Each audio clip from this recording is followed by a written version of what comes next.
Muldrotha is the elemental manifestation of Yahweh Maya.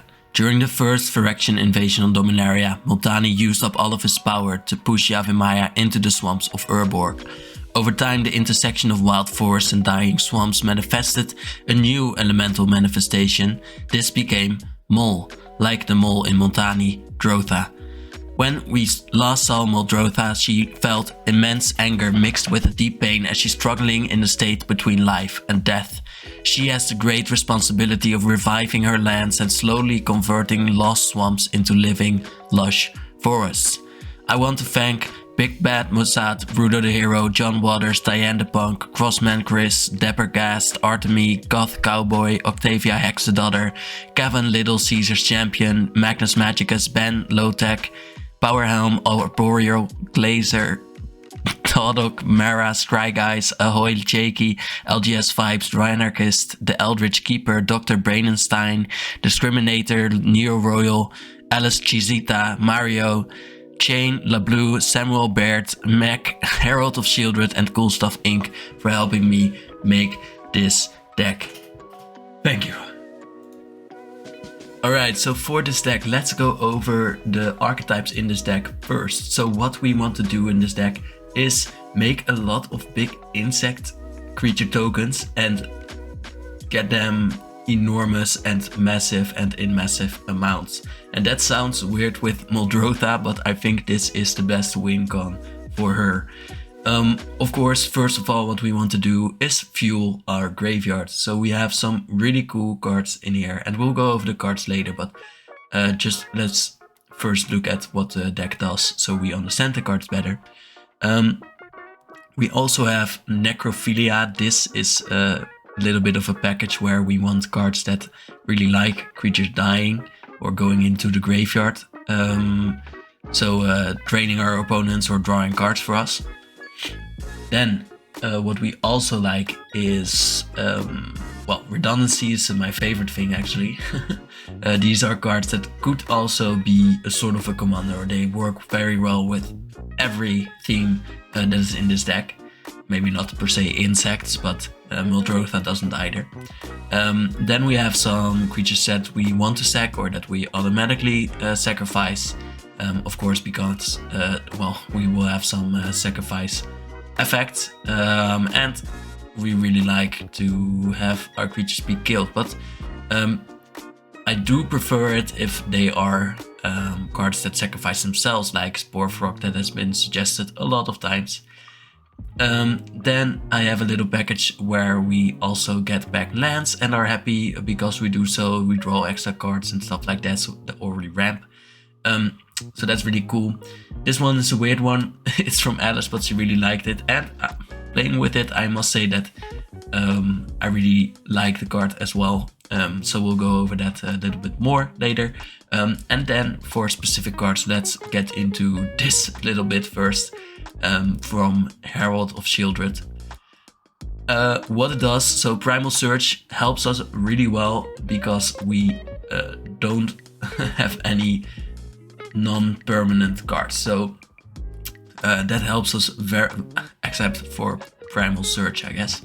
That helps us a lot because we exile the top card of our library. If it's a permanent card, you may put it into the battlefield if you do repeat this process. So we can keep getting all of our deck onto the battlefield. And why don't we die? Because of Jade. So we will have to have Jades on the battlefield, but this is an instant win for us. So I like those. If they are synergistic, I really like them.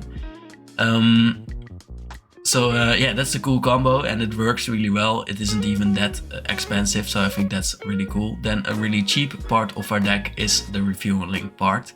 But for example, Cemetery Tampering I think is a really good card for decks like this that want cards in our graveyard. At the beginning of your upkeep you may mill 3 cards, that's enough for us.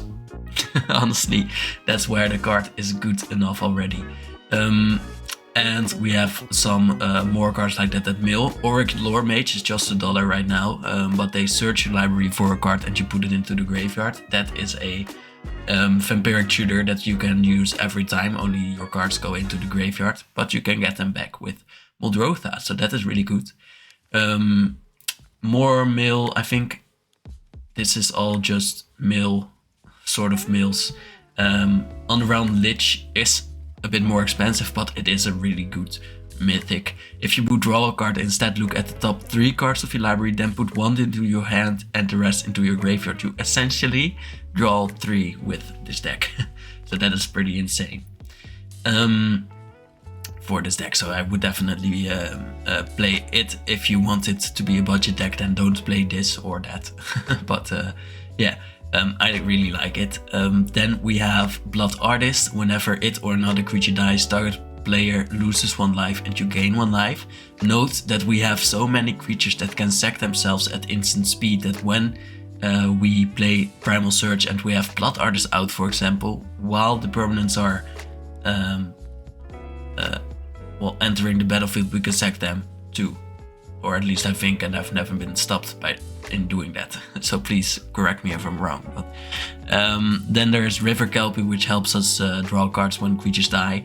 Whenever you cast a spell from your graveyard, which we do a lot, you draw a card. So that also is a necrophilic card indeed. Mill 3 cards. DC also comes into this deck twice, I believe. Yeah, because Sultai Ascendancy is here and she is seen here as a zombie, but she is also here, alive still. Whenever 1 or more creature cards are put into your graveyard though from your library, and we mill a lot, you create a 2/2, so that also sometimes happens. And Sir Conrad, of course, when creatures enter or leave the battlefield, you also do 1 damage to each opponent, and that goes really, really fast. So ramp, that's important.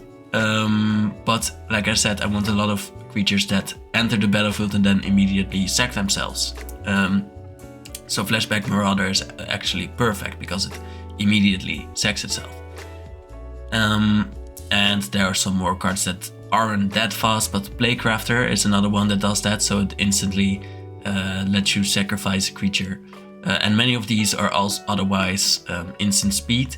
Note that it's not only creatures that you can get back, you can get 1 of each permanent type, so enchantments also work in this regard. Spore Frog has been requested like 5 or 6 or maybe 20 times. Why? Because you can keep fogging your opponents and you are very safe behind the frog, and I think people just think that's funny. So that then, this one I really want to explain this one, because what it says, it's 8 mana for an artifact, so you do need to be very late into the game. But if a player would draw a card, that player skips that draw instead, and we have a lot of cards in our graveyard, so we are fine with that. And then at the beginning of each turn, each player sacrifices a permanent until he or she unless he or she discards a card from his or her hand, so you can basically choose unless you can't discard cards, then you are forced to sacrifice. Yeah, but so everyone will lose resources, but we are happy with that because we are probably the ones that are getting out of that deal a bit better. Then Lost Lands, which also works very well with Possessed Portal, but it is a package that I like for getting lands back, and especially Ramonap Excavator, because you may play lands from your graveyard and it's just a 3 mana creature, and I really like that.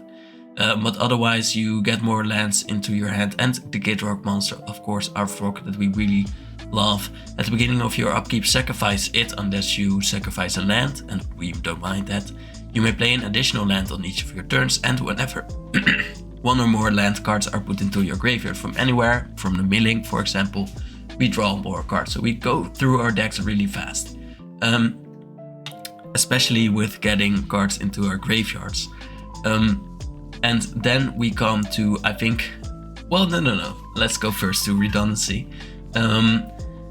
Journey to Eternity, really good, because the other side says, for 5 mana you return target creature card from your graveyard to your battlefield. It does cost 5 mana, but then if we have a 6 mana card, that is not too bad of a thing. And we don't need Muldrotha out for that, so that is good. You might say, why would you do that? It's not even good. You already have Muldrotha, but you don't always have Muldrotha, and I don't want to put in a package just to protect her. I want things to die, so I won't put in protection because it wouldn't be good for most of my other decks, other cards in the deck. But also Journey to Eternity also returns a creature once, so that is 1 extra. Right there. So some more mill, I guess, and yeah, Marin is really cool. You have a lot of creatures that die. Then at the beginning of your end step, you choose target creature card in your graveyard. That's less than that, or that's equal to the number of experience counters you have, or less than it, and then you return it to the battlefield. So that's once a turn as well. And Shieldred is, I think, the same. At the beginning of your upkeep, you return a creature card from your graveyard to the battlefield. Really expensive one, this, but if you have it, play it. It's fun. But yeah, I wanted to talk about insects today. Why? Because I really like this card. I don't know. At the beginning of your end step, you create a 1/1 green insect creature token for each +1 counter you've put on creatures under your control this turn. And in my experience from playing this, you will get like 20 insects at the first end step, and then it escalates from there. So let's explain. First of all, we have more ways to make insects. With Izoni, you easily create 10 insects when they enter the battlefield, and then you sacrifice her or another creature with her own ability.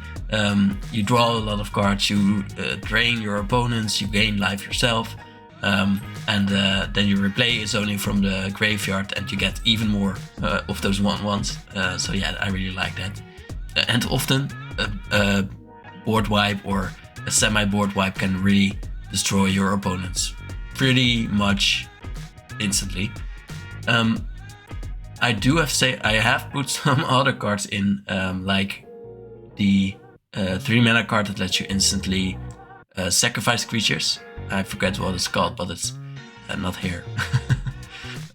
Or I can't find it. But this is a re-upload, so that's why I probably can't find it. But it's basically the newest version. But other than that, we have some other cards that really like the +1 counter synergy.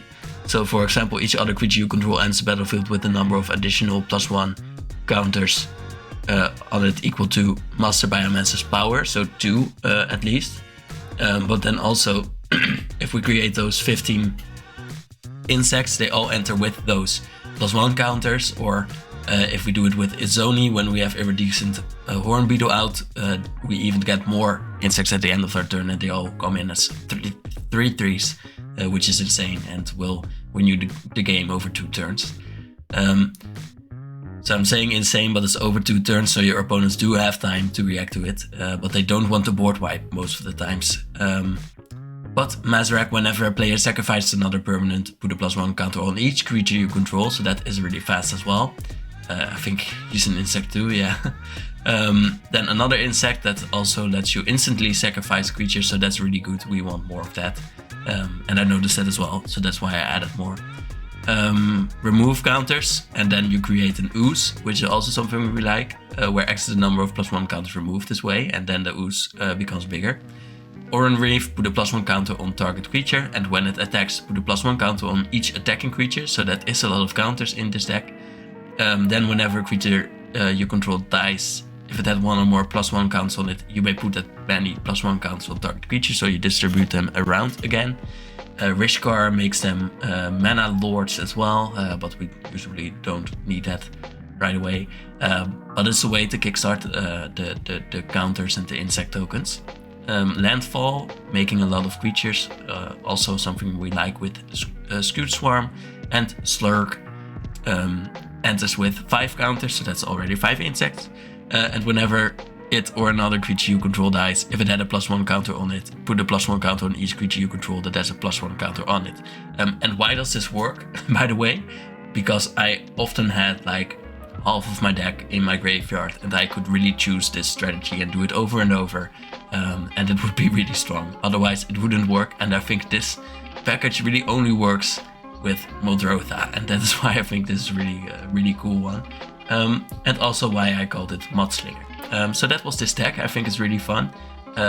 Try it out if you want. Put in a little bit more instant speed removal, because there are 3 ways to do that. Yeah, for example, take out the Shieldred, see strong but expensive and too expensive for the deck, I think. And there are a bit more of those cards that I just had around, but you can replace them for other cards that are good with sacrificing things. And that was it for this deck. I want to thank you and for your patience as well, because I needed to re-upload this and it took a little bit of time. I needed to re-upload, by the way, because the audio in the previous one wasn't as good. So I hope this one is better. And other than that, I wish you a nice day.